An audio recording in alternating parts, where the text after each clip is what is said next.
Good morning, everyone. Woo! Good morning. I'm Song Richardson, and I'm incredibly fortunate to be the dean of the amazing UCI Law School.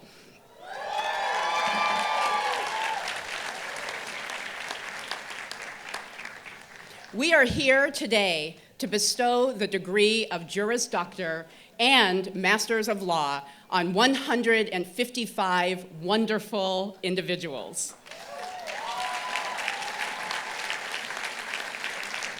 They are our fabulous class of 2019, and we are so proud of you. So this is a time to celebrate their hard work and all of their accomplishments.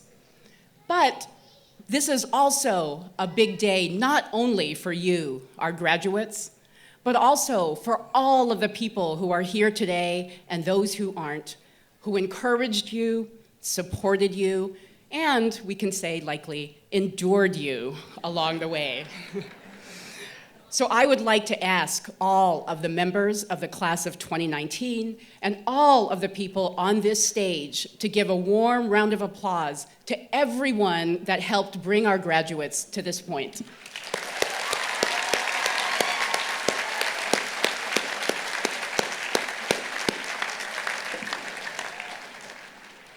Our remarkable law school couldn't succeed without our talented group of administrators and staff. They are truly extraordinary. And most importantly, they are committed to providing our students with the best possible educational experience. So now I would like to ask all of our associate deans, our assistant deans, all of the librarians, administrators, and staff of UCI Law School to stand or raise their hands so that we can thank them.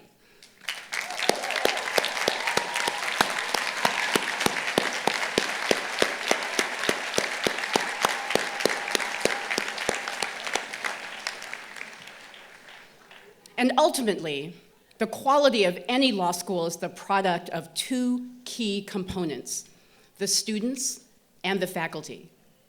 Our faculty have taught the class of 2019 in the classrooms, in their offices, in their halls, and in their homes. They've imparted knowledge, wisdom, and inspiration as well. By every measure and standard, we have a wonderful faculty. So I would like to ask all of our faculty to stand if you can, raise your hand too, and then I would ask all of you to give a warm round of applause to our incredible faculty.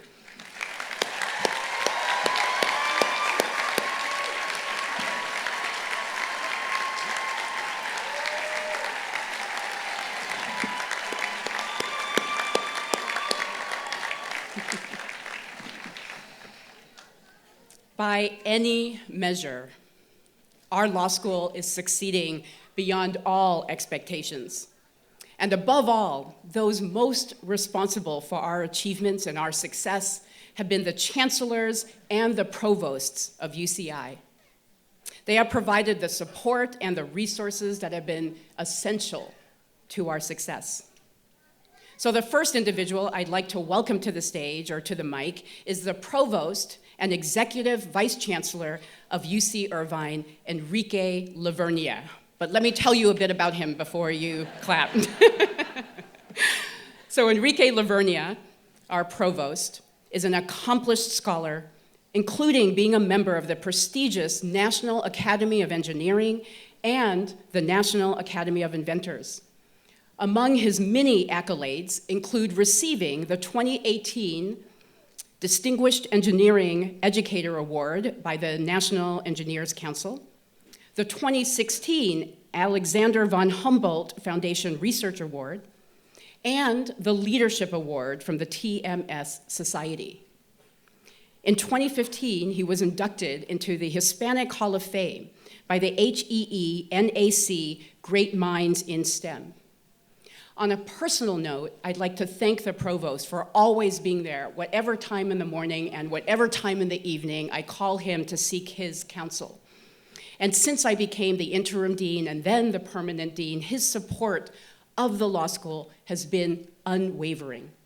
We are so fortunate to have him as our provost and honored to have him here today. Please give a warm welcome to Provost Lavernia.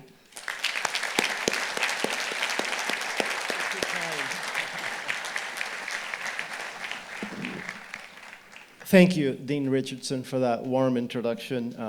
And I'd like to take this opportunity to welcome our graduates, their families, community members, faculty, and staff for being here today on this very proud and special day.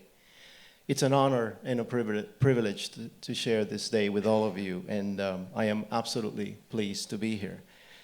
Now, as you know, the UC Law School in 2018 celebrated its 10-year anniversary.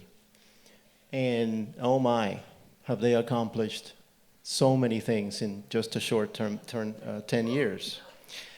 They've awarded more than 830 degrees, with 45% of those degrees earned by students of color.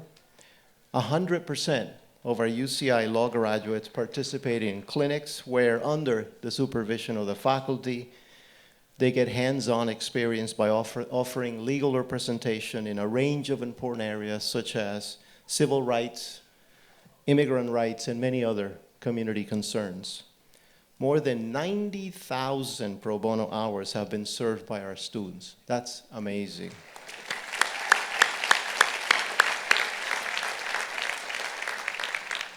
In the National Jurist 2018 list of best schools for practical training, UCI Law ranked number 4 overall with an A+ grade and was only one of 17 nationwide to be recognized as such.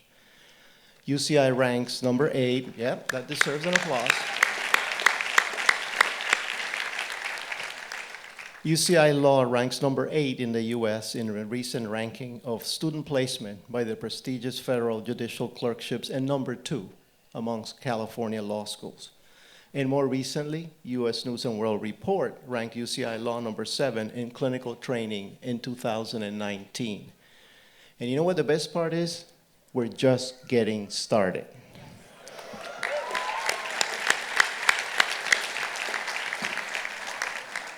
UCI Law continues to live up to its founding principles of innovative curriculum, prioritization of public service, and a commitment to inclusive excellence within the legal profession. But as students, you know there's something more. There is just something special about this law school. UCI Law has a reputation for a culture of compassion and community that attracts passionate individuals with different perspectives and experiences who want to make a change in the world. Your entrepreneurial drive and strong ethic has prepared you for the road ahead and leaves a legacy for the future. With this strong foundation for success, UCI Law is poised to continue blazing a trail that redefines and reimagines legal education for classes to come. So, congratulations to the graduates of the class of 2019.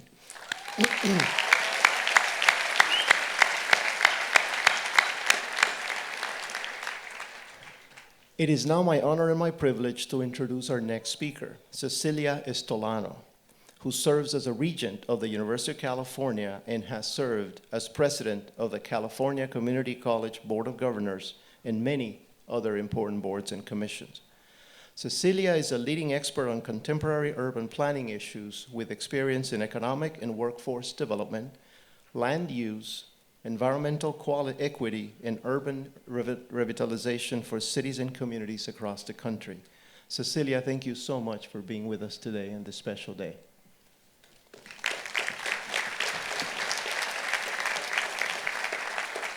Thank you, Provost. Thank you, Dean. I am so excited to be here at this commencement. Let me tell you, so I went to a law school, graduated about 21 years ago from a law school a little bit up the coast. And I also am a UC grad, but UC Berkeley. So this is my first time as a regent addressing a commencement. I just got appointed in August. And when I got the invitation to come to UCI Law School, I did not hesitate. It was the school I wanted to be at for my very first commencement. Let me tell you why. I have an affinity for brash, bold upstarts. I have an affinity for youngsters who have drive, ambition, and social commitment. So when I had the opportunity to address you, I said yes, and they gave me 2.5 minutes, so I'm almost done. Let me just say this. You've heard about how great your school is. Here's why this is an amazing opportunity. You are defining what the practice of law will be. You're going to hear later from our speaker about how so much is changing because of technology. But what should not change are your values as Californians, as your values of graduates of a public law school committed to social justice and public service. You have to never forget your voice. Continue to use your voice, because looking out on this crowd, every one of you has a unique voice, but it's resonant. It's a voice that now, more than ever, has to stay true and clear to your values, to what you learned here in this institution. Stay true and clear. Speak for the dispossessed. Speak truth to power. Stand true for the values of our country and our democracy and our Constitution, especially now when our leaders don't quite remember what it means.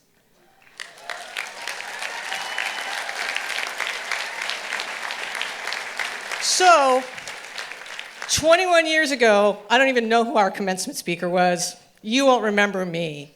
But do one thing, remember this, don't lose your voice. You are a proud graduate of an amazing program. You will probably surpass my alma mater, UC Berkeley, as the top law school, public law school in the country in the next generation. So congratulations, enjoy the rest of the commencement.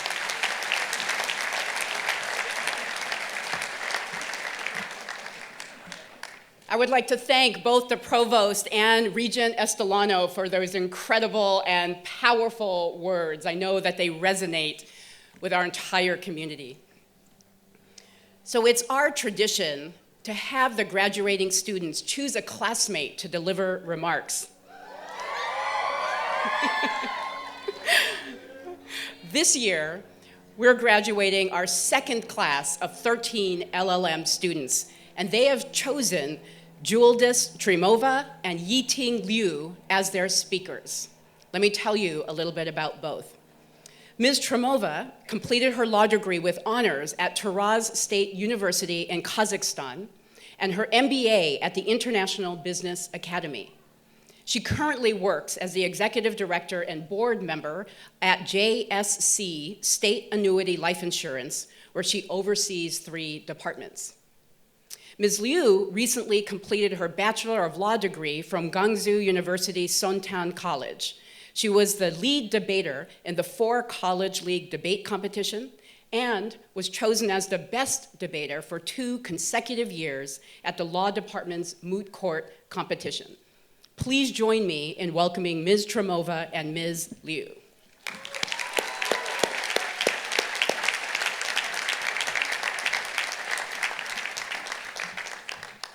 Thank you, Dean Richardson. Good morning, ladies and gentlemen, graduates and families. Welcome to the University of California, Irvine, Class of 2019 graduation ceremony. My name is Yiting Liu. I'm incredibly honored to stand here and share my experience with you all. First of all, I would like to congratulate all the students here, including myself. Congratulations, we made it! Well, coming from China, I never lived alone this far away from home. I was very excited, but honestly, I was scared at the same time. I have no idea what life here would bring, but people here are so friendly that it makes me feel like at home. I still remember after the first lecture by Professor Whitetalk, I approached him because I barely understood what he taught. I was so overwhelmed, but he comforted me by saying, "Don't give up, just work hard. Keep reading, you'll get there." I have been keeping this in my mind. Thank you, Professor Whitetalk. Today, I'm standing here before you. Memories are playing. I can see the nights I spent in the library, struggling with writing memos from my legal writing class. I can see some people stop putting makeups or wearing nice clothes to classes because we are all dealing with the same enemy, the finals. I can see people, I can see how I learned little by little, grow bit by bit, and into who I am today. I was so proud of myself, and as you all should be. Because we all work so hard, so diligently to get here. I really want to say that things start very hard at beginning, but when we work hard, it will pay off in the long run. I want to take this opportunity to thank all the faculties and staffs who helped me along the way, especially Carrie and Mary. And I would also like to thank my excellent classmates, Isabella, Judith, Rima, Pierre, Iris, Ellen, Yuting, Yao Lu, Xingnan, Jie, Wenhong, and Jing. You all helped me unconditionally.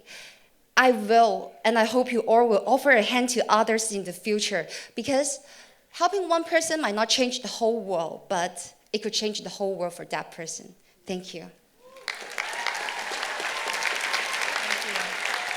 Thank you.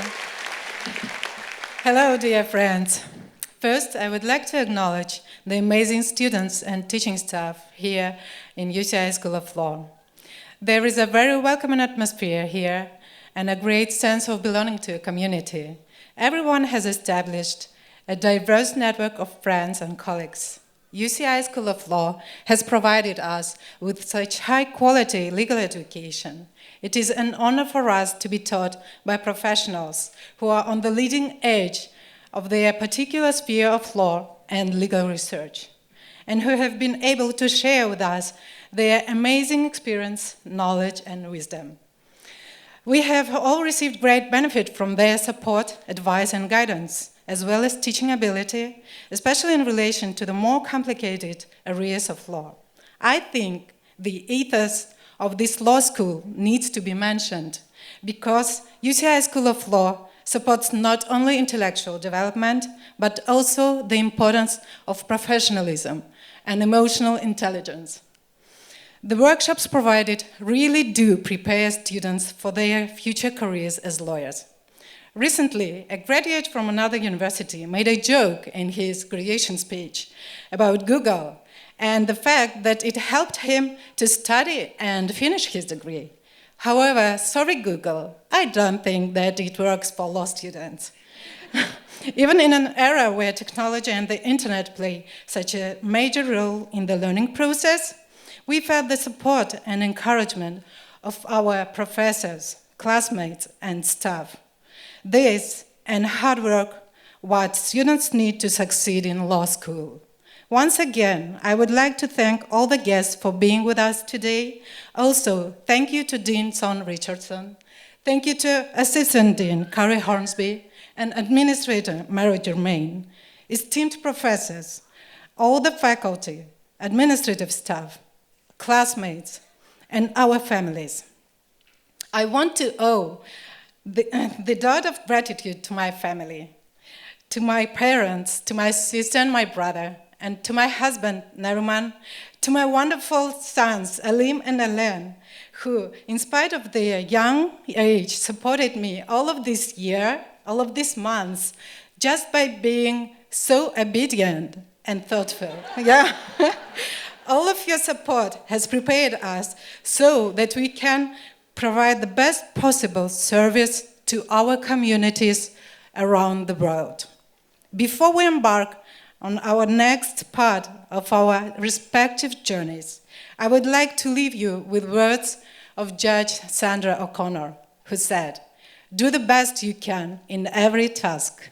So, keep doing the best you can. Congratulations. Thank you.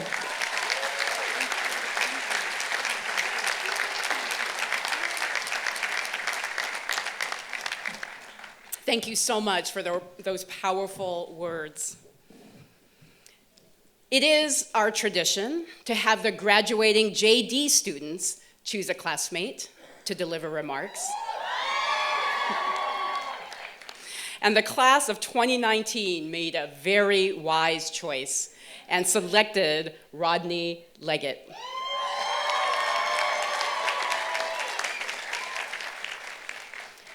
Rodney graduated from Howard University in 2011, where he majored in political science and minored in history. Rodney is passionate about fair housing and affordable housing issues.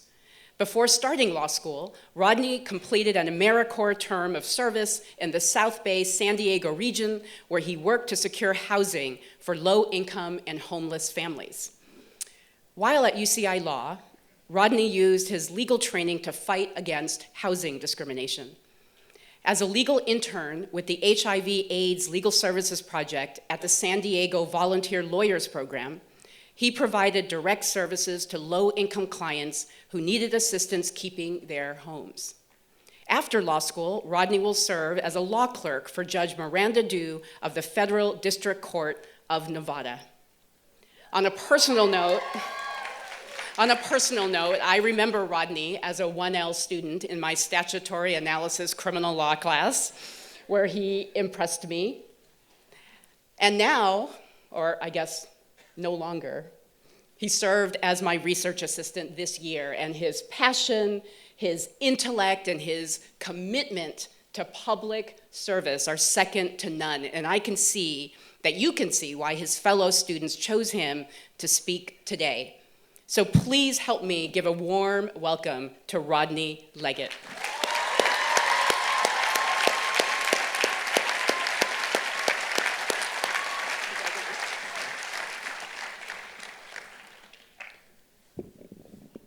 Thank you, Dean Richardson, for those kind words.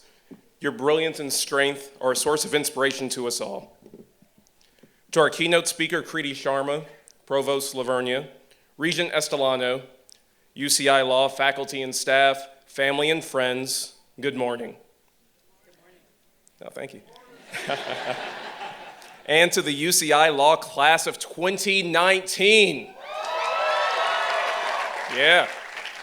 Congratulations. This is the culmination of 3 years of hard work and dedication. Ladies and gentlemen, we are celebrating a very special group of people. It takes a special kind of person to enroll at a then 7-year-old law school. It takes a special kind of person to attend a law school that places public service at the core of its mission, and it takes a special kind of person to help create the strong sense of community that has been a defining feature of UCI Law. That last part, community, is what I'm going to talk to you about today. Now, to the family and friends here today, you are a part of this UCI Law community. Our accomplishment is your accomplishment, because we would not be here if it was not for your love and support. We have worked hard for this moment, but so have you. Now, we may have read the books and taken the tests and written the papers, but there are mothers, fathers, grandmothers, grandfathers, aunties, uncles, in-laws, cousins, godparents, and BFFs who have done everything they could to ensure that we would be here today.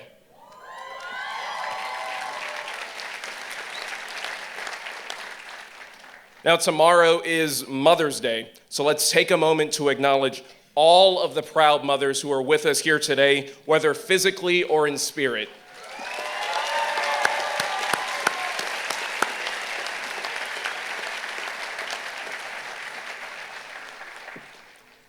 Family and friends, you contributed in so many ways, some big, some small, all appreciated.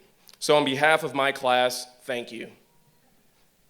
Today is a celebration of our personal accomplishments, but it is also a celebration of community, specifically the community that the class of 2019 has built over the last 3 years. Now, I don't know if you know this, but law schools have a reputation for being kind of cutthroat or ruthless or highly competitive, where students sort of undermine each other if they get the chance. Not here. Not at UCI Law. Here we encourage each other. We pick each other up when we're down, and we celebrate each other's successes.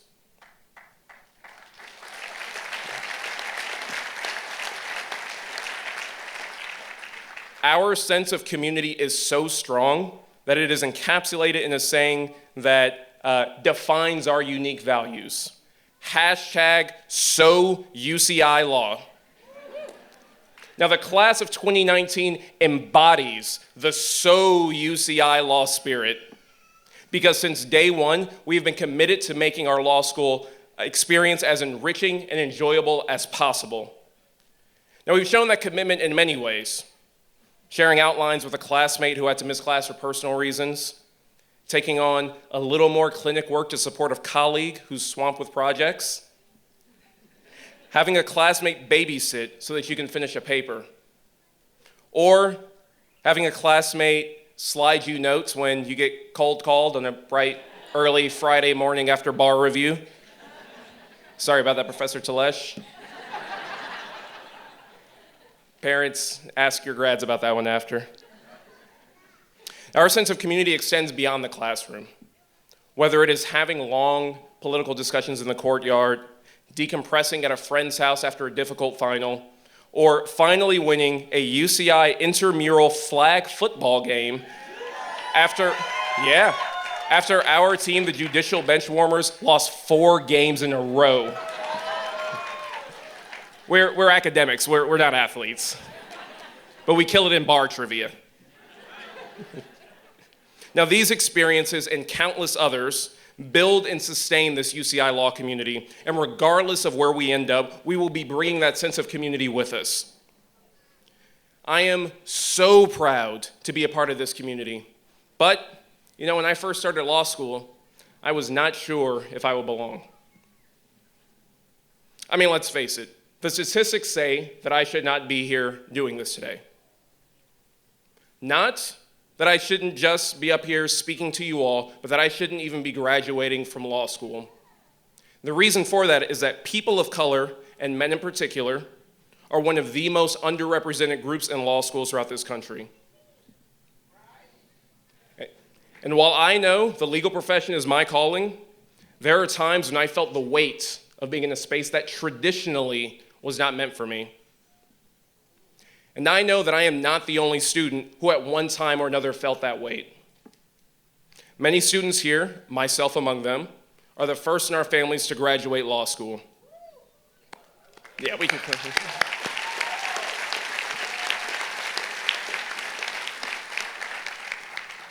Many of us come from communities that have had negative experiences with the legal field and law enforcement.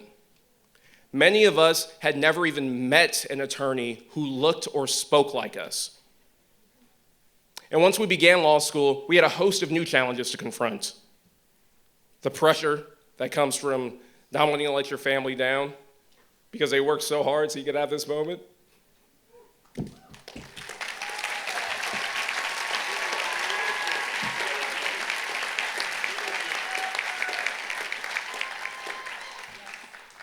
To my female colleagues, the insult of being told, "Oh, you're smart for a Black or Latinx woman," or having your opinions dismissed or ignored, but then watching a male colleague receive praise for saying literally the exact same thing. Now, all of these experiences can contribute to the feeling that law school is meant for some and not for others. But as I said before, this is not a typical law school, and this is not a typical class. We are so UCI law. Students in this class have worked to ensure that our community is inclusive of everyone. Black and Latino students in our class organized events that brought lawyers of color to campus so that we could have networking and mentoring opportunities. That is hashtag so UCI law. Third-year students in our Underrepresented Student Alliance work with classmates on our law review to create the Senior Diversity and Outreach Editor position to help ensure that our academic journals reflect the diversity of our school. That is so UCI law. Third years in Outlaw, our LGBTQ student organization, work with faculty to create gender-inclusive facilities in order to affirm the basic dignity of transgender students that the rest of us take for granted. That is so UCI law. And these are just a few big examples. There are students in this class who sometimes quietly and in their own ways, made sure that all of their classmates felt included and supported. Now, I'll close here, but first let me say that we are celebrating our transition from the law school community to the greater legal community. And as we begin our legal careers, we will be entering spaces that are completely unfamiliar to us. We won't have the same supports, systems in place, the friendships and sources of affirmation that have carried us for the previous 3 years. Our community will be broken up and its pieces sent in many different directions. Wherever we end up, we will bring our UCI legal education and training with us, but we must also bring our UCI law values of inclusion with us. And let me be clear, I'm not talking about diversity for diversity's sake, because right now the rights of minority groups are being stripped away. Underrepresented voices in the law are needed now more than ever, and it is up to each of us to decide what we want the future of the legal field to look like. Many of us will work in places where we will be the only one of our kind, whether that be based on race, gender, sexuality, religion, socioeconomic status, or disability. We will encounter colleagues who do not cherish diverse voices. Let that be a source of motivation. Never forget that all of us, regardless of background, have a responsibility to make the legal field more inclusive. Class of 2019, remember that we made a community where everybody belongs. So as you leave campus today, on to the next opportunity, remember, speak up, be bold, be #SoUCI Law. Thank you, congratulations to the class of 2019.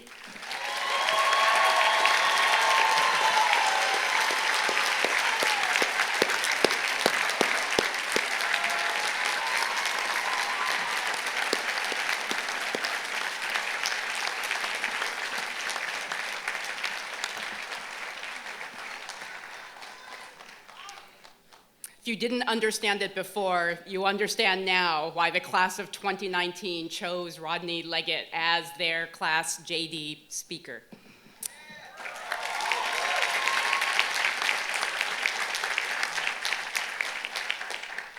So continuing with our traditions, we also have one of having the graduating students choose a faculty member to speak, and this year they once again made a terrific choice and selected Professor Leah Littman.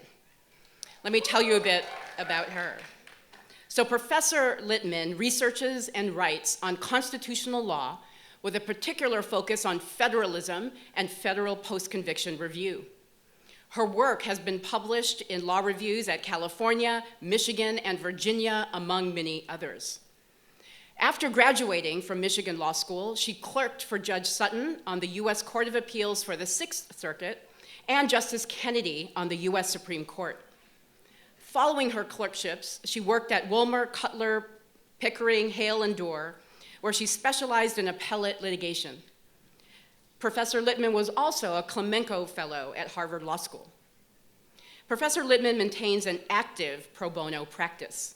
For instance, she's part of the litigation team in Garcia versus the United States, which challenges the rescission of the DACA program. That litigation team was recognized as California Lawyers of the Year. Please join me in welcoming my extraordinary colleague and friend, Professor Leah Littman.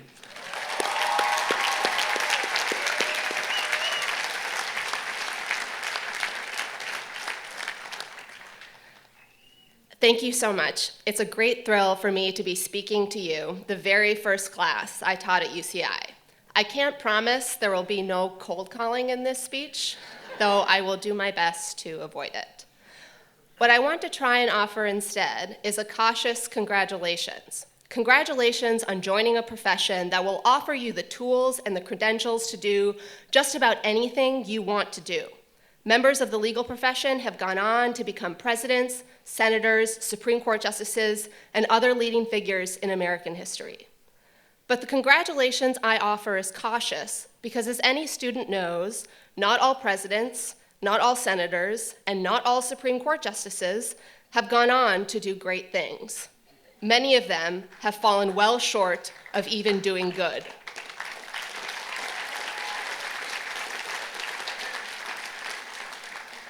So in addition to offering you a congratulations, I also want to caution you about the profession you are about to join.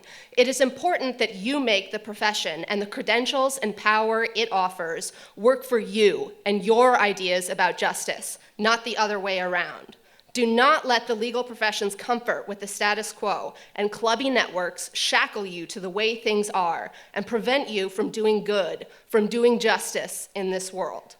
But first, the congratulations. Your law degree is an invitation to make change and to do justice. It will give you a voice to stand up for what you believe is right. It was lawyers who were able to file the legal papers that eventually led to the decision in Brown versus Board of Education, which desegregated public schools in the United States.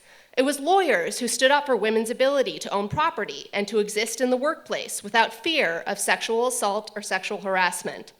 And today, it is lawyers, including some graduates of this school, who tell the Orange County Police Department, no, you can't just round up men and women who lack homes and bus them to some faraway place without their belongings. And it is lawyers who say to the president, no, you cannot rescind the protections for the dreamers, the beneficiaries of the Deferred Action for Childhood Arrivals program, who came to the United States as children and have built a life here, but just so happen to lack the little paper that officially allows them to stay.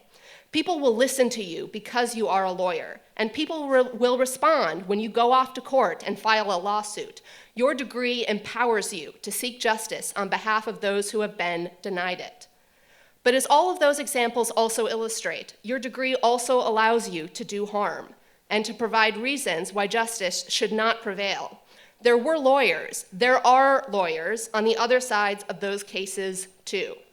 After Brown, it was lawyers, law professors, who argued that the decision was wrong because it favored blacks over whites. These lawyers convinced themselves that Brown was wrong because it did not offer a, quote, neutral principle that gave as much consideration to white people as to black. It is lawyers who argue that courts cannot stop the president from rescinding the protections of DACA because it would do grave harm to the separation of powers. It was lawyers who wrote and defended the laws that put DACA recipients in jeopardy in the first place. It was lawyers who argued that the federal government cannot provide health insurance to Americans who cannot afford it. It is lawyers who argue that Congress cannot provide protections against breaking up Native American families, or that law schools cannot refuse to fund positions at employers who discriminate on the basis of race, sex, or sexual orientation. You can be whatever kind of lawyer you want to be, but it is important not to lose sight of the fact that the legal profession you are about to join, like anything else in this world, is not inherently good. There is nothing about being a lawyer that requires you to do good. That has to come from you. There will be professional pressures that will make it difficult for you to do justice, even when you want to. Legal reasoning can force you to lose sight of the real world that is around you. If you find yourself arguing about what the separation of powers means or what due process entails, think about the people who will be affected by it. Better yet, be near them. Do not be indifferent to the lives of people who are different from you. Otherwise, you may become one of the people who says, don't worry about the DACA case. If it's rescinded, it's not like they're going to deport the Dreamers. Do not let proceduralism and false neutrality be the enemy of fairness. Question people who say, they are not separating families, they are just enforcing the laws. Laws can fix some injustices, but law can create injustice too. In law, you are trained to think about the implications of your argument. If I say this, what is the worst possible extreme hypothetical that might follow from it? But don't let that hypothetical make you lose sight of the actual lives of actual people who are affected by the way things are here and now. The legal profession will also pressure you to stay quiet and to rationalize what is happening around you. It is a small c conservative institution. It is resistant to change. The legal system is comfortable with the way things are. It is a system, and the system, it will say, is working well enough. The 13th Amendment abolished involuntary servitude and slavery, but it did not say anything or do anything about the white supremacy that enabled them. In order to make change, you have to get comfortable with being uncomfortable. You can't create justice if you only do the things that are easy or convenient. The legal profession is also a club. It is made up of networks that prize power and access. Take care to remember that being a part of that club does not give you or anyone else any special insight into what is right or wrong. Remember that there are some networks that are not worth the price of admission. There is nothing about power and nothing about a credential that makes someone a good person or more likely to do justice. Your grades are not a measure of your capacity to change the world for the better. Neither is graduating from a fancy law school, a fancy prep school, clerking for a fancy judge, even though those things might get you on the Supreme Court. The legal profession's clubbiness and obsession with credentials has led some of your fellow lawyers to say we should feel sorry for our fellow lawyers in the Trump administration, who are, quote, good people, who are being, quote, dragged down by being associated with and defending in court some of the Trump administration's policies. A bunch of very learned and very important people tut-tutted and told us not to worry about the 2016 election. Don't let lawyerly networks obscure your judgment about what is right. Sometimes doing the right thing will cost you. Sometimes doing justice will come at a price. Sometimes standing for what is good will not be easy. I know this, and I know I am asking you to bear these costs and these burdens. I know it is a lot to ask you to try and make the world right and just when so many people before you failed to do so. But I also know you have made the kind of commitment and put in the kind of work that will allow you to do justice if you want. We all have to find ways to do justice, to include those who have been excluded, to seek out those who have experienced injustice. We have the means and the power and the tools to do so. It doesn't matter if you're a corporate lawyer or a legal aid attorney, a prosecutor or a public defender, a municipal attorney, a loan service officer, or an employment attorney. It is your responsibility to seek out those who have suffered and those who are marginalized. There are problems, but it is within our capacity to fix them. Don't wait until it is too late to do so. Thank you. And again, congratulations to the class of 2019. I'm so proud to have been one of your professors.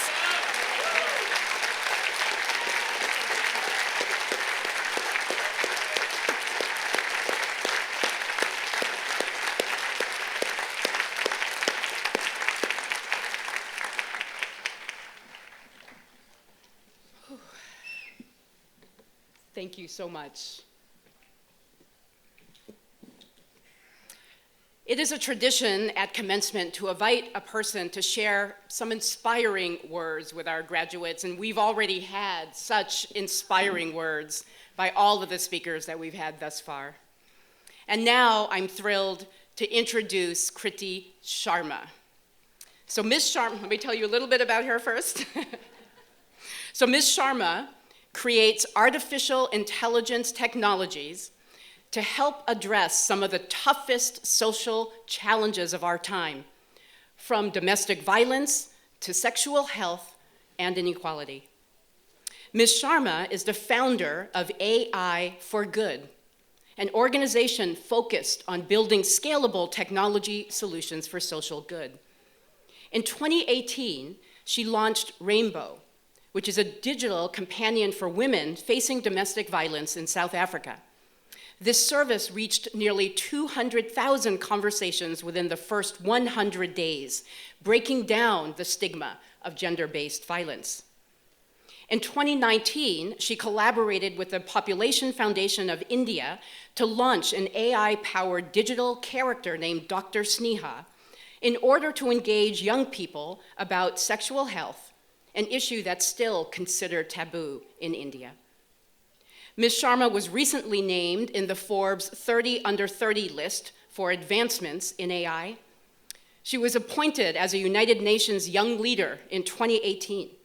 She is also an advisor to both the UN Technology Innovation Labs and the UK government's Center for Data Ethics and Innovation. Please help me welcome our speaker, Kriti Sharma.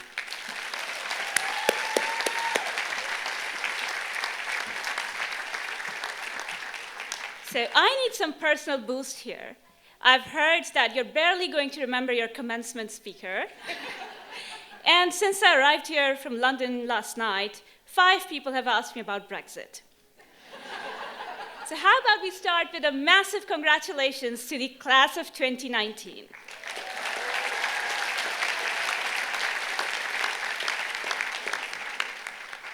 You heard these interesting and inspiring things about my profile. What you did not hear is what kind of technologies I used to build.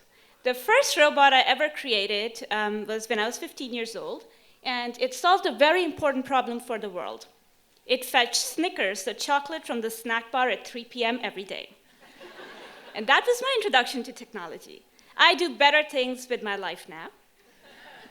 I'm grateful to Dean Richardson, Senator Joe Dunn, and my dear friend Neil, and the entire staff at UCI, who thought it would be a good idea to invite a Snicker-fetching robot builder to the commencement ceremony of an awesome law school.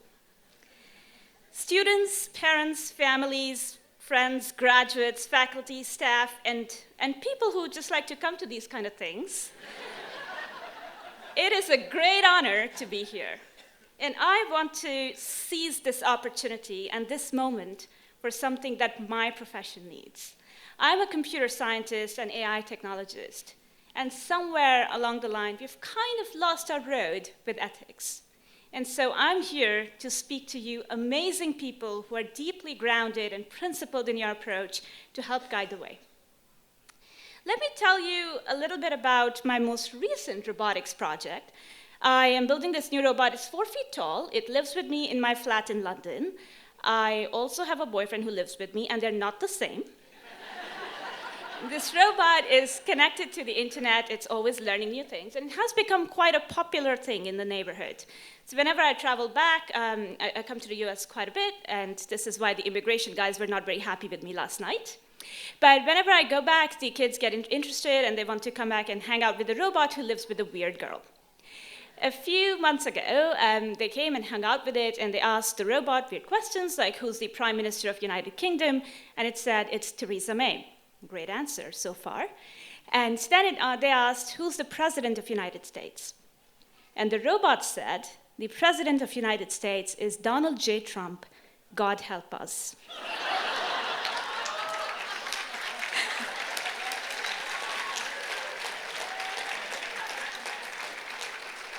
So why did I mention this story to you? It's because algorithms are being used all the time to make important decisions about who we are and what we want. Some of the women in the audience would know what I'm talking about if you've been made to sit through those pregnancy test adverts like 1,000 times, or scrolled past adverts of fertility clinics. In my case, Indian marriage bureaus. But AI is not just being used to make decisions about what products we want to buy or what show we want to binge watch next. I wonder how you'd feel about someone who thought things like this. A Black or Latino person is less likely than a white person to pay off their loan on time. A person called John makes a better CEO than a person called Mary. A Black person is more likely to be a repeat offender than a white person. You're probably thinking, wow, that sounds like a pretty racist, sexist person, right? So not UCI law. These are some real decisions that AI has made recently. Algorithms designed by people like myself, based on the bias it has learned from us, humans. AI is being used to help decide whether or not you get that job interview. In the United States, if you're a woman looking for jobs online, you're less likely than a man to see adverts for jobs that pay more than $200,000. It's also deciding how much you pay for your car insurance, how good your credit score is, what rating you get in your performance reviews. And in the UK, algorithms are being developed to not only predict where and when crime will occur, but also who will perpetrate it. And these decisions are all being filtered through its assumptions about our identity, our race, our gender, and our age. And this is what I'm here to talk to you about today. There is a huge growth in new technologies, new algorithms being created all around us. We need laws, we need regulations, we need frameworks to make sure that it does net good to society. But okay, let's not worry. This doesn't end with me talking about racist, sexist robots taking all our jobs. The good news is that the future technology is entirely within our control. We create it, and we get to decide what and how it learns. We get to teach AI the right values, the right ethics. We just have to make the decision to act sooner rather than later. Class of 2019, I am really excited for you. There are new questions and new challenges ahead of you, and tremendous opportunities for your bright minds filled with new ideas to help navigate this new era.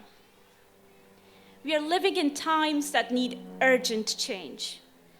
There could not be a more interesting moment for the woke, principled, and passionate people to help shape the uncertain future of this tech-enabled society we are living in.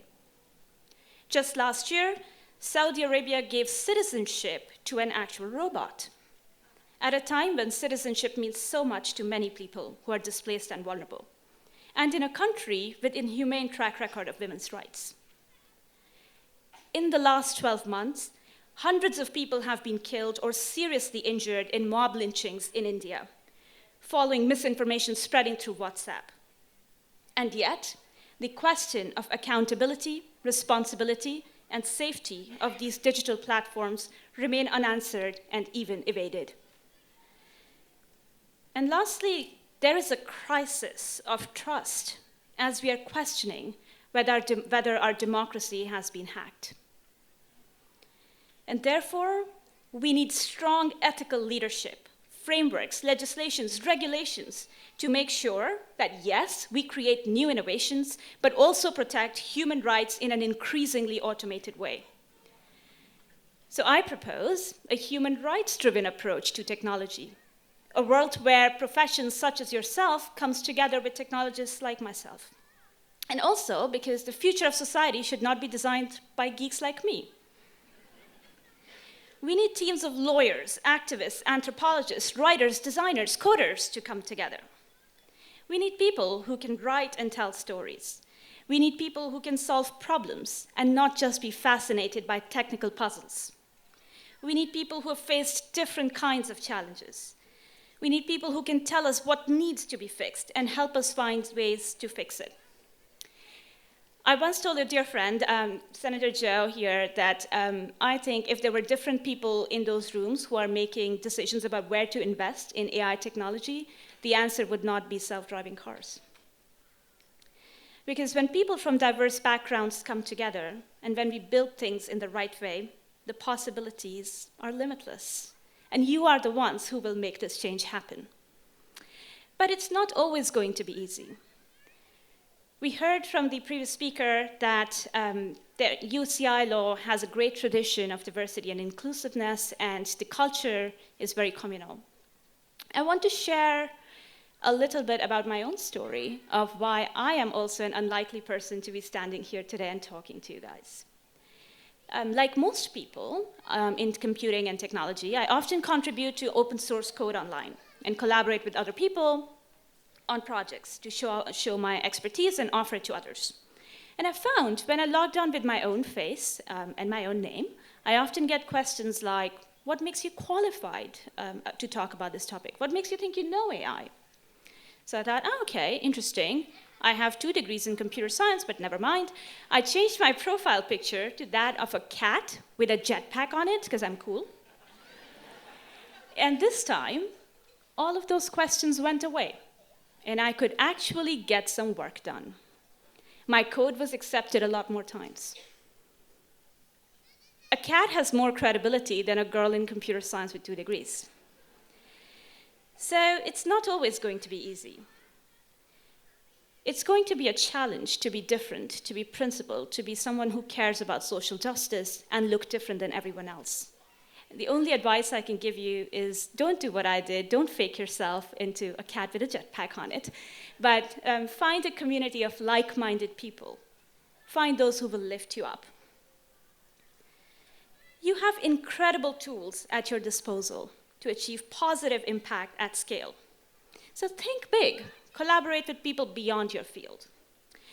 I started a project which you heard a little bit about in India. I grew up in Rajasthan, where 9 out of 10 girls don't know what a period is until they have their first one. This is what happened to me, and I thought I was going to die. That was 15 years ago. And when I went recently back to my state and home, I found this still hasn't changed. We live in a time of a lot of information and access to online services, yet there are people today in the world who are denied that information. Human bias also comes into play. So we built digital tools to address these issues. And within the first month of launch of this solution in India to give sexual rights and education to young people, we have had 1 million people we've helped so far, 1 million adolescents and young people.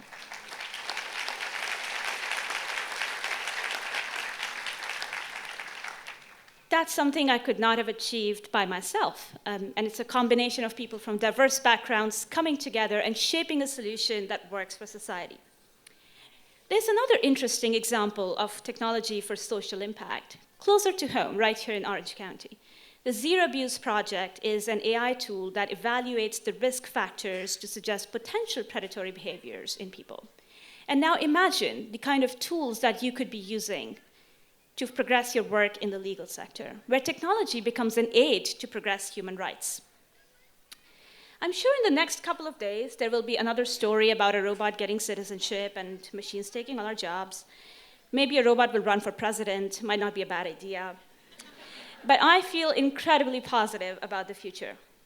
This is our chance to make the world into a much more equal place. So I hope you leave thinking about 2 things. First, be prepared to learn again. The future of work is changing. In the age of automation, we will be doing jobs that don't even exist today. 10 years from now, the legal profession will look entirely different. We will see an era of humans and machines working together. Combining the ability of machines to automate, do large tasks, mundane tasks, detect patterns, with the human element of compassion, reasoning, judgment, curiosity, creativity, empathy, emotional intelligence. All of these valuable human skills you've learned today here at UCI Law. So be prepared to learn again and again. And second, of all the generations, you have the ability to amplify your impact and reach at scale to help millions and even billions of people. So do collaborate, come and talk to me afterwards. That's why it's important for you to understand your potential to make other people's futures bright too. Fight for the rights of women and underserved communities. Look at technology as a means to an end, the end of systemic issues at scale, rather than the savior it might seem today. Stay curious, be careful, ask bold, big, broad questions. Embrace people from all walks of life. Above all, when you feel yourself rising, reach back and grab as many hands as possible to bring them up with you.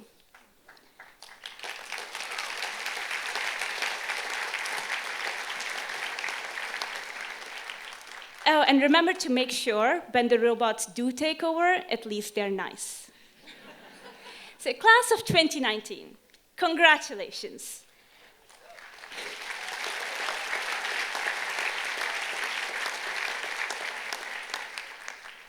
I cannot wait to see the wonderful things you will do when you will stand up for justice and when you will create a fairer, better world. Thank you very much.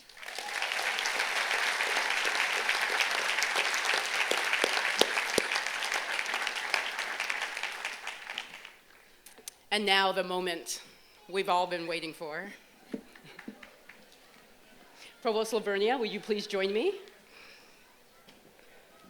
Will the candidates for the degree of Master of Laws please rise and remain standing?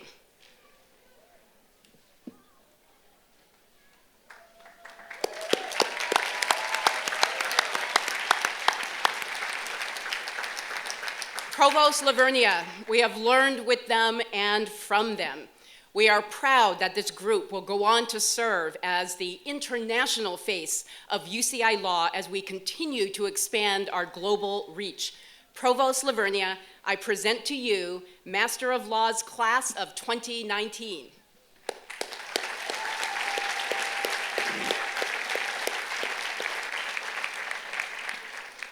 By virtue of the authority vested in me by the Regents of the University of California, I confer upon you the degree of Master of Laws for which you have been presented. Congratulations.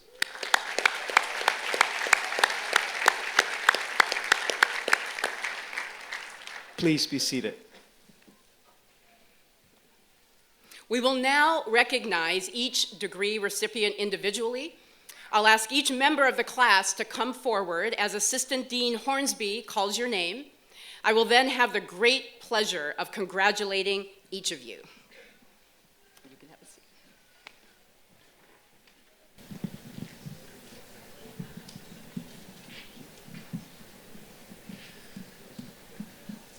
The LLM class of 2019. Fong Jiyuan.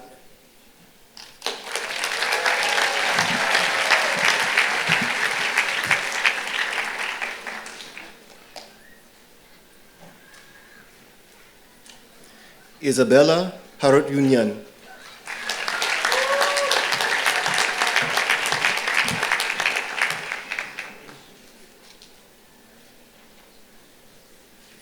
Yu Ting Lin.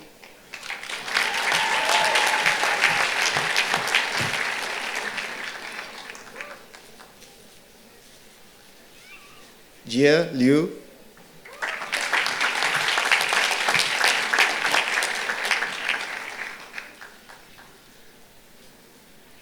Zhi Qi Liu.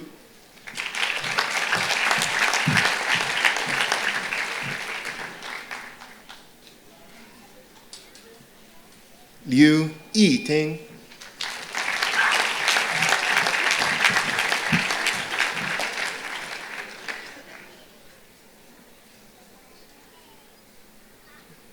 Wen Hong Ren.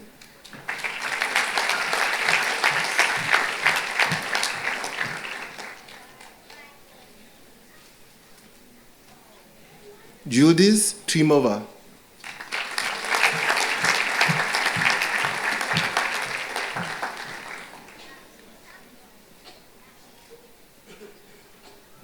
Wang Jing.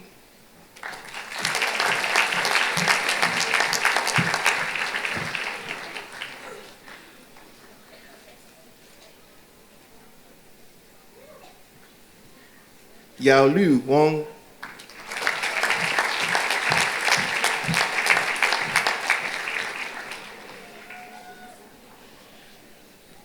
Xin Rang Wu.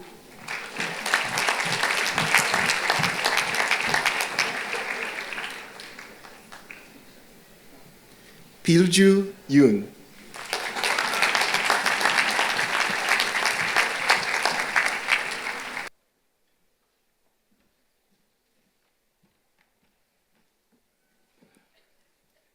So this concludes the presentation of degrees of Master of Laws from the School of Law. Congratulations to our LLM class.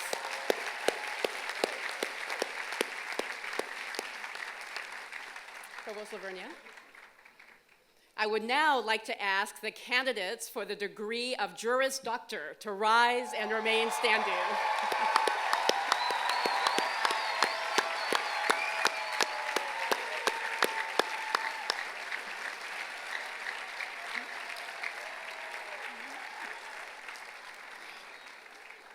You're going to be standing for a little bit, so just get comfortable. Provost Lavernia, I present to you the class of 2019. Each of them has completed the requirements prescribed by the ABA, the University of California, and UCI Law. I can say without hesitation that they will be excellent lawyers. While here at UCI Law, they've been our partners in making this, as you've heard, a very special school. In addition to rigorous coursework, they have participated in countless student organizations, the Moot Court Program, Law Review, student government, and so much more. Additionally, 94% of this class completed over 11,000 hours of pro bono work over the past 3 years.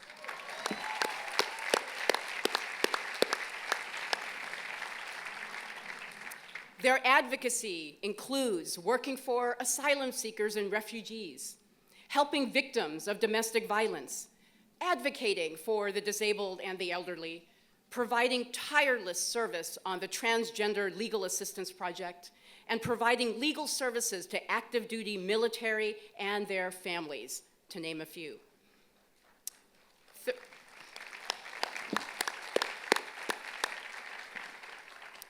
34% of this class will graduate with pro bono honors, which means they completed at least 120 hours of pro bono work.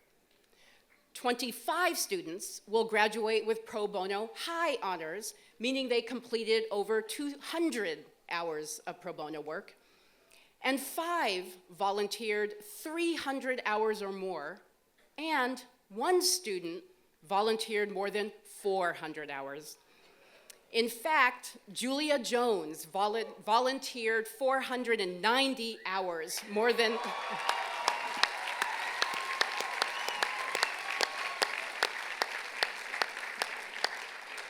and that is more than any other UCI law student ever. They've also been wonderful They've also been wonderful partners in creating a vibrant law school culture. They are truly an extraordinary group. So Provost Lavernia, I present to you the JD class of 2019.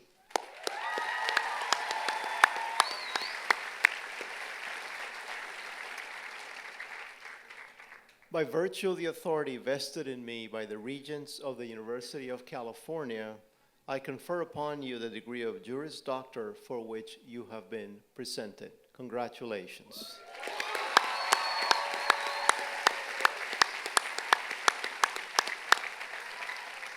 You may be seated. We'll now recognize each degree recipient individually. So I'll ask each member of the class of 2019 to come forward as Assistant Dean Liz Schrader calls your name. I'll then have the great pleasure of congratulating each of you.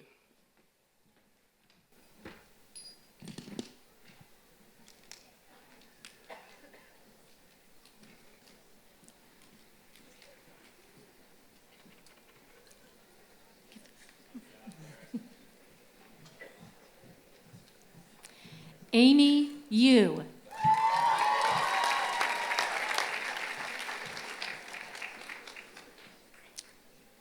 Paris Salgado.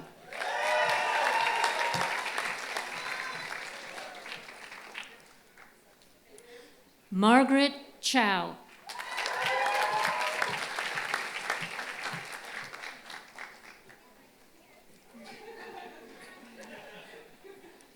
Stephanie Hosman.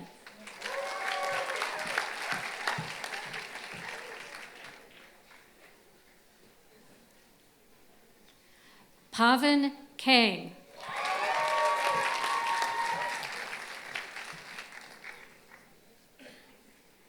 Phil Jung.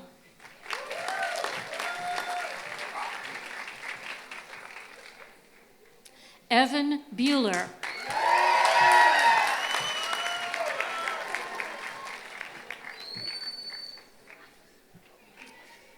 Philip Tankovich.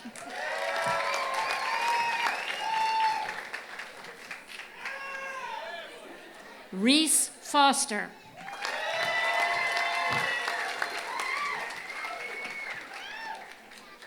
Harrison Grant.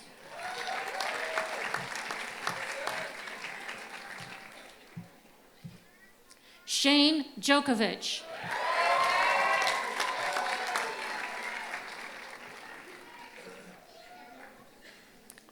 Seth Lemmings.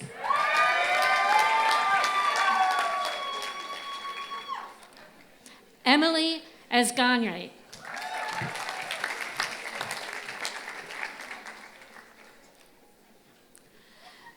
Denise Razo Torres.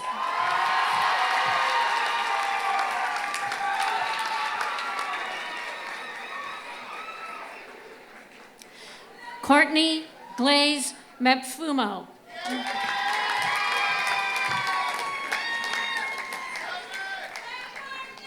Stephanie Mark.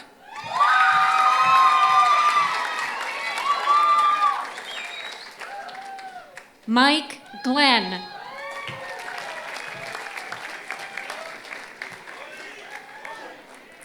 Bianca Nicole Valencia.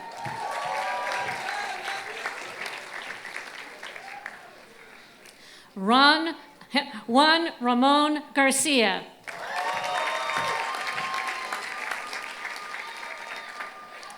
Elliot Kavanaugh.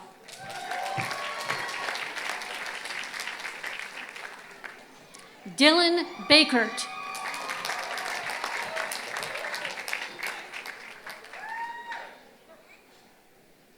Brandon White.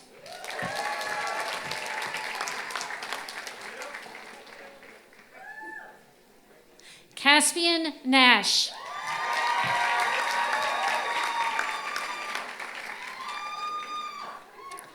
Erica Moore Bertelson.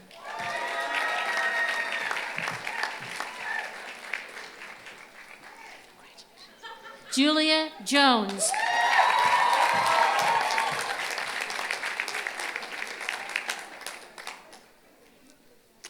Justin Frederick Berchioli.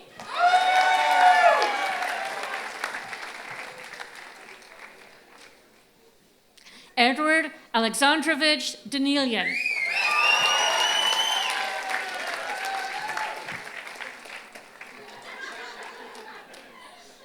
Michael Shore Walker.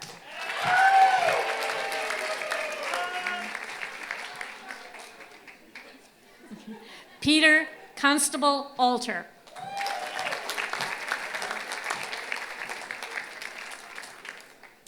Ryan Camastra.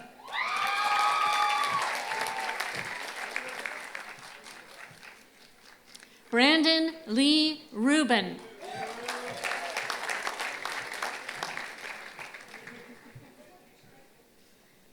Franklin Thomas.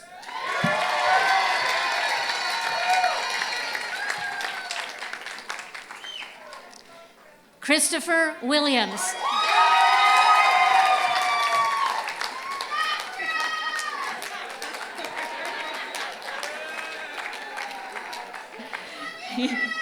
Kristen Elise Fletcher.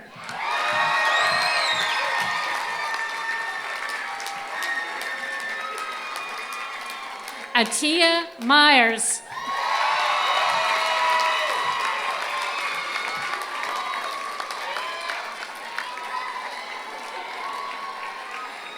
Nicholas Borkowski.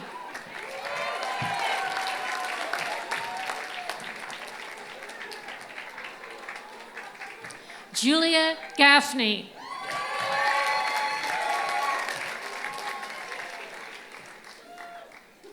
Michelle Chia.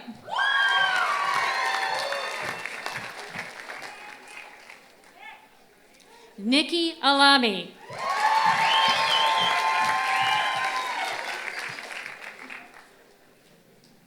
September Vaudry.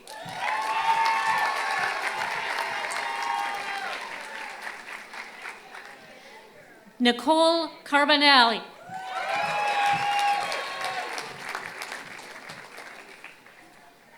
Sarah Pfeffer.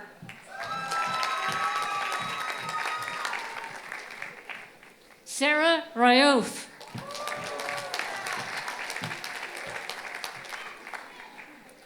John Oostendog.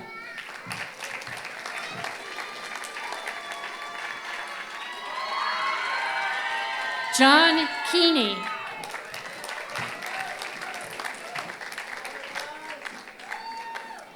Jennifer Elaine Pennington.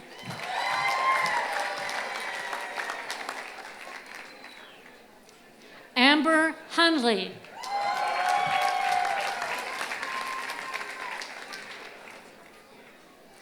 Stephen Christaju.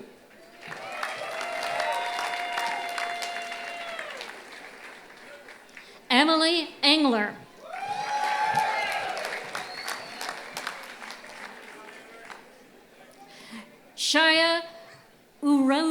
Kagi.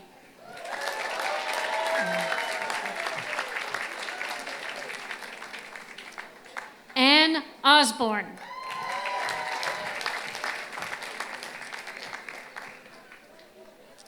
Alexandra Elizabeth Santi.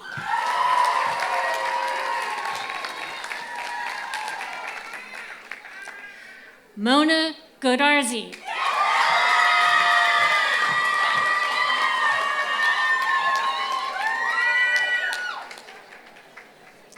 Jasmine Esther Budai.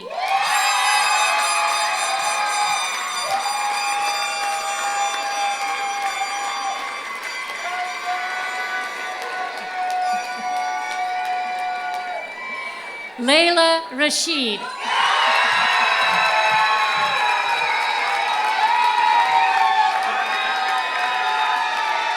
Gabrielle Masse.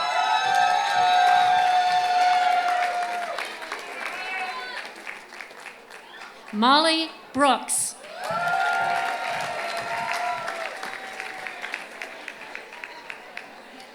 McKenna Miller.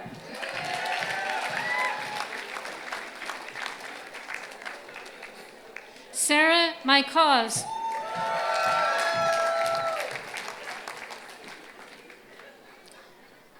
Tro Ishkedjian.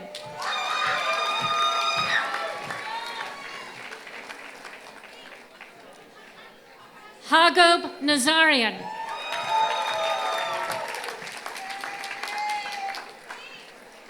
Evan Franson.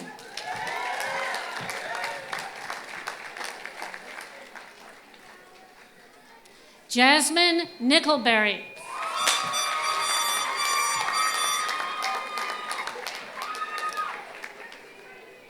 Michael Thaxter.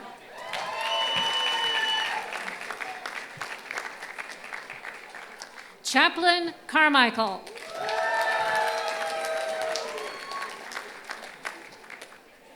Kevin Arthur Humrighausen.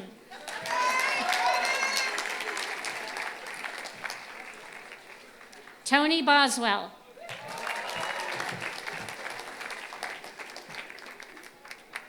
Catherine Fragoso.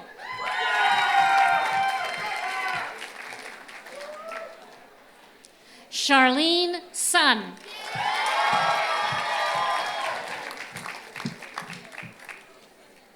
Sue Chang.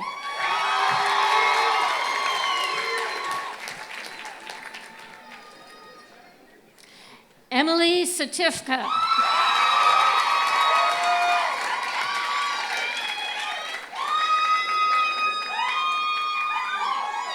Pooja Pujara.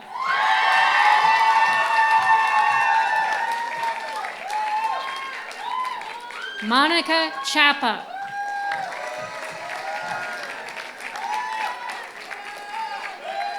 Jess Dallas.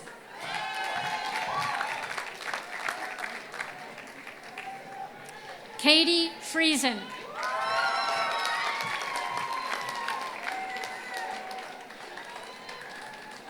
Riti Patel.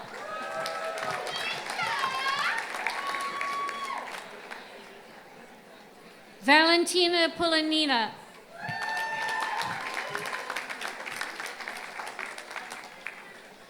Lorena Niebla.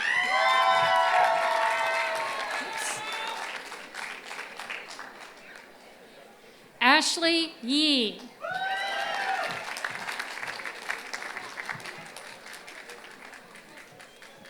Gianna Jihi Yoon. Stephen Lee.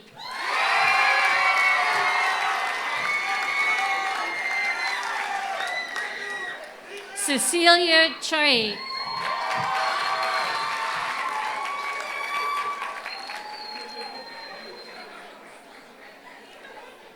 Mayant Lan.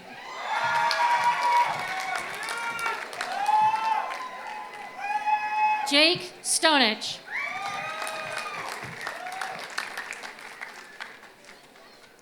Leah Chia.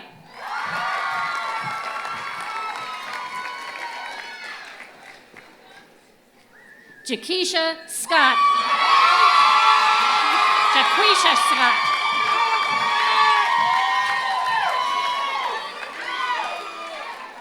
Zoe Danner.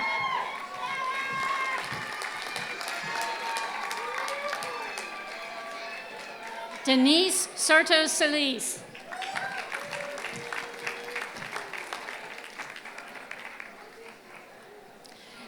Jumana Bambot.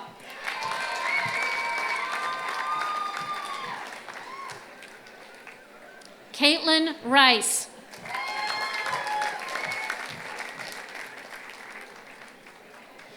Stephanie Vansel Giolivera.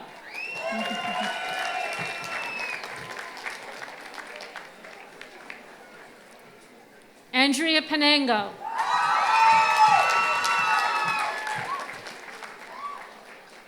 Tracy Kim.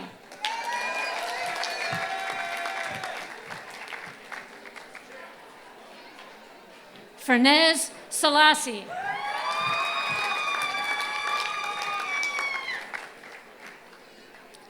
Susan Lubicki.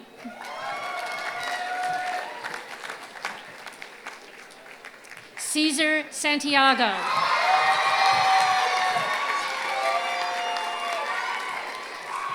Sarah Kim.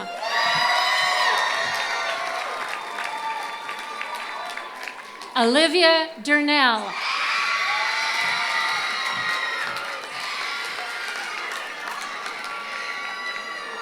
Karen Shin.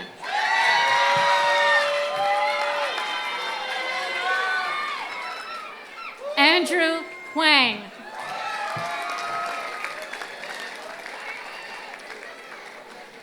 Ya Tian.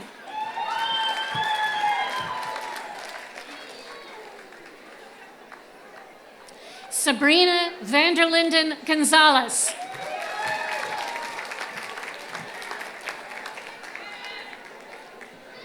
Grace Park.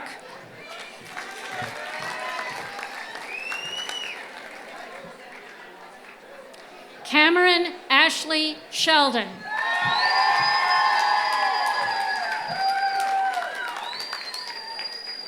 Joyce Yu.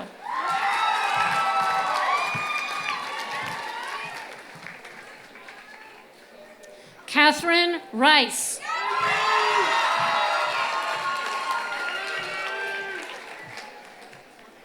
Caitlin Wetz.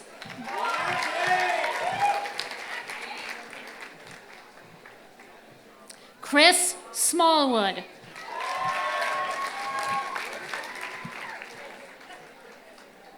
Connor Highland.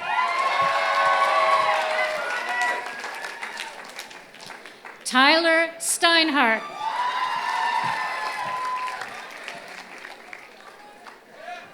Julian Liss.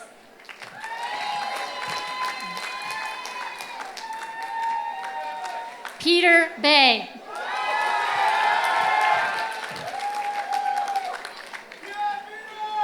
Caleb Fulbright. Brant Havlick.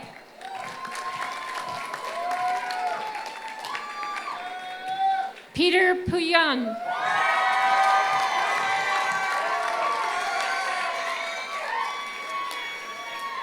Mariam Arshad.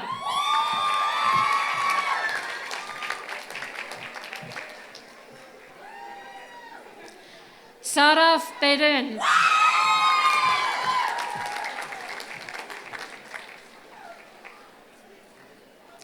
Victoria Marie Wyatt.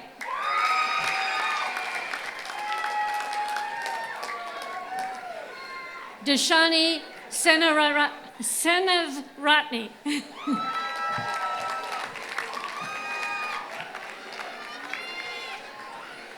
Alexandra Jarvis.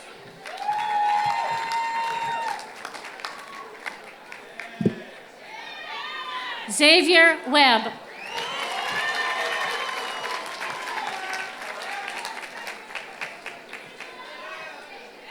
Scott Schaefer.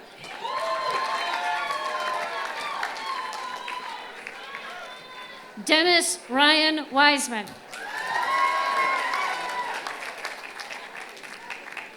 Sung Hyun Song. Vincent Trang.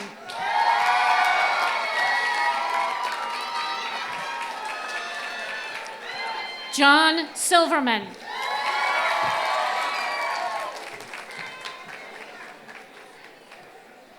Mimi Nguyen.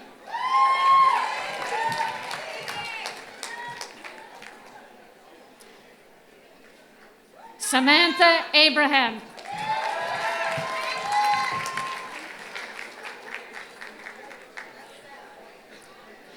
Chaya Katwani.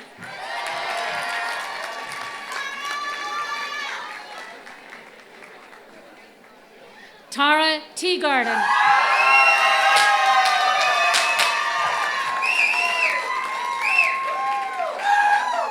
Lauren Wertheimer.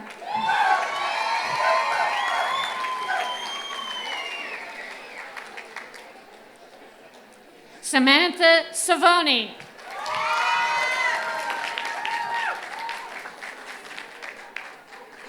Marcel Budiono.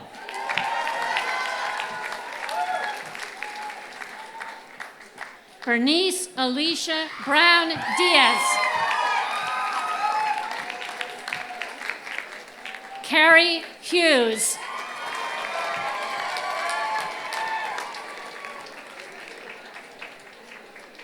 Paul Strickland.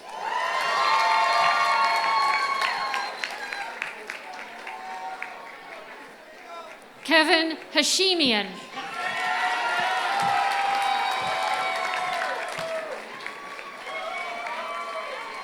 Fernando Nunez.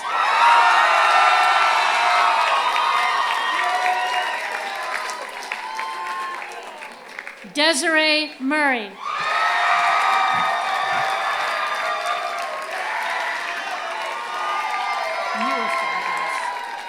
Rodney Leggett.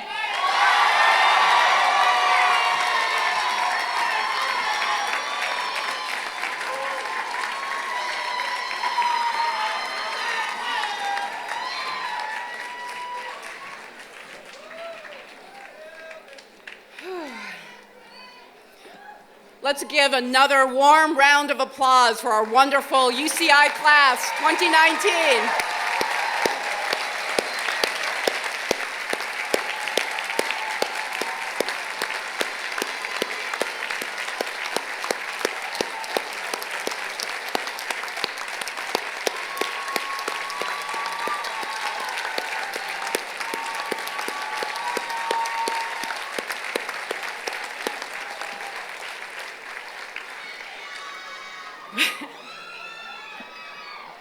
So I would now like to call Kayvon Hashimian, Fernando Nunez, and Paul Strickland to present the class gift.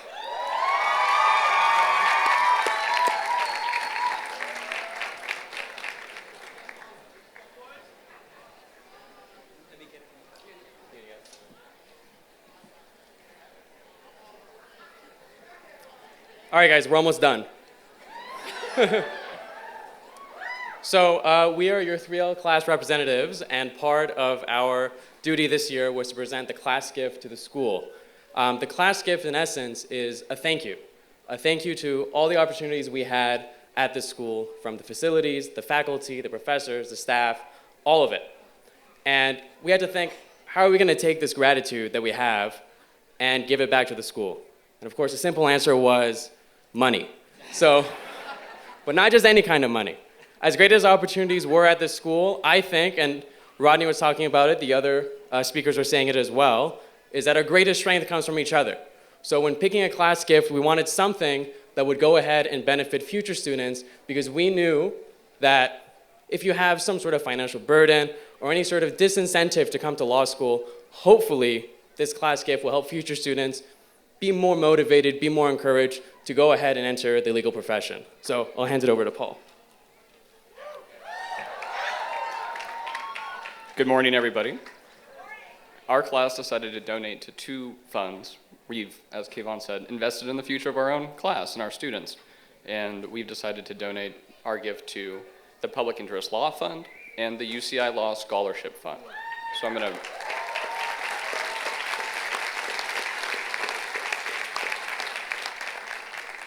I'll keep it very brief and explain what those two things are. The Public Interest Law Fund is very important, and it's a foundation of UCI. It allows students who go into public service to take a stipend that helps them pay the bills during their summer, because those positions aren't paid. Those aren't positions that they can support themselves on over the summer. And so the class, the school rather, puts together the Public Interest Law Fund, and students can take advantage of that. And that is incredibly important to allow them to take those jobs and those opportunities. The other fund that we've donated to is the UCI Law Scholarship Fund. That fund is used to provide scholarships to students like myself and my other representatives who had the very good fortune of being given that kind of assistance to pay the incredibly large tuition that law school is. So that's what we've provided, or what we've donated to today, and I'll let Fernando here tell you about exactly how much we donated.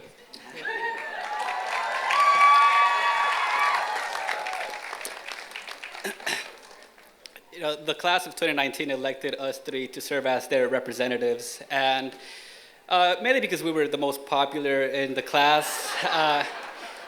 But I think we expended our political capital in hounding every one of our students to donate to this pledge. And I'm happy to report that the majority of the class participated in this campaign drive. And we're going to present the school with a check of $22,164.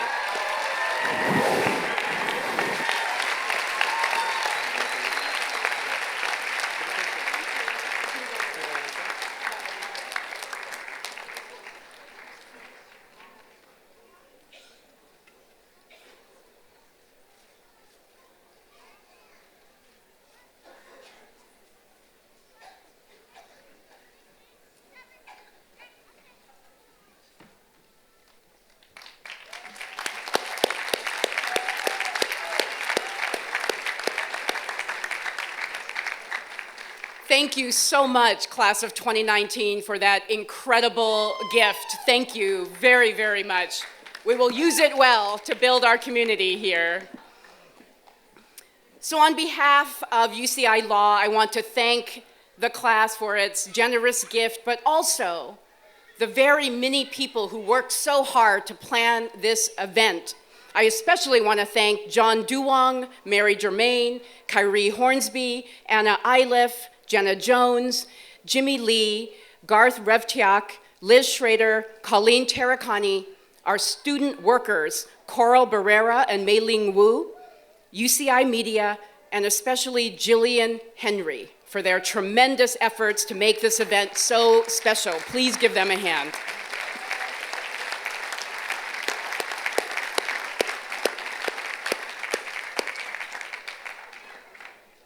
So before I leave all of you today, members of the class of 2019, I just want to talk for a short bit about what it means to be a graduate of UCI Law. So we are all here today because a group of people had a dream, a kernel of an idea, and then they wouldn't let anything stop them from achieving it. And that dream, of course, was to create a law school at UCI. And we have some of our founders here in the audience. I see two, Senator Joe Dunn and Gary Singer sitting in the front row.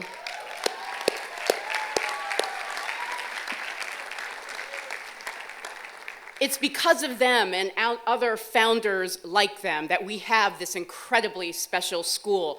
But no one believed that they could do it. Everyone told them it was impossible.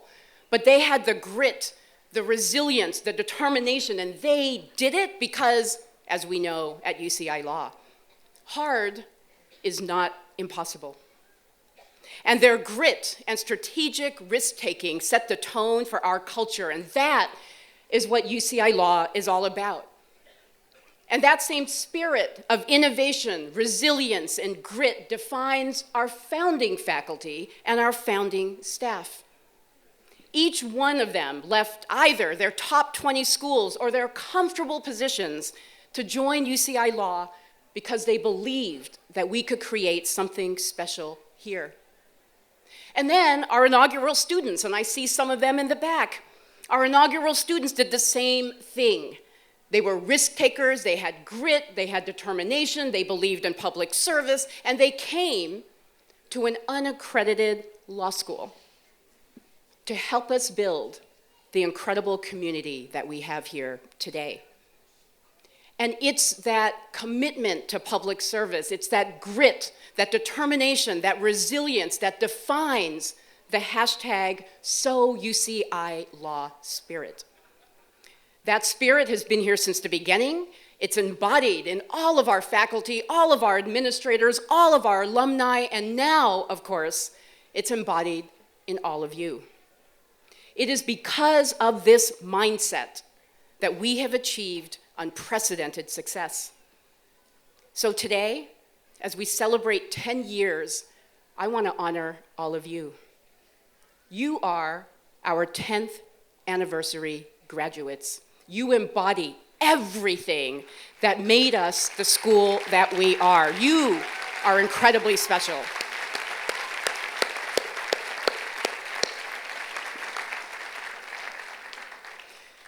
So I want you to remember this as you go off to do incredible things in the world. When things get hard, and they will. When you want to give up, and you might. When you face failure, and if you're trying hard enough, you will. Remember where you come from.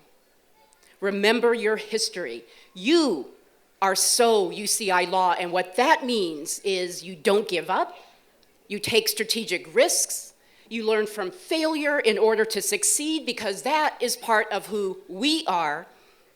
This is who you are, and we know that because we chose you. So congratulations to all of you. Go forth and make us proud. We will miss you, but this is not goodbye, because we will see you again. Let's congratulate our class one more time.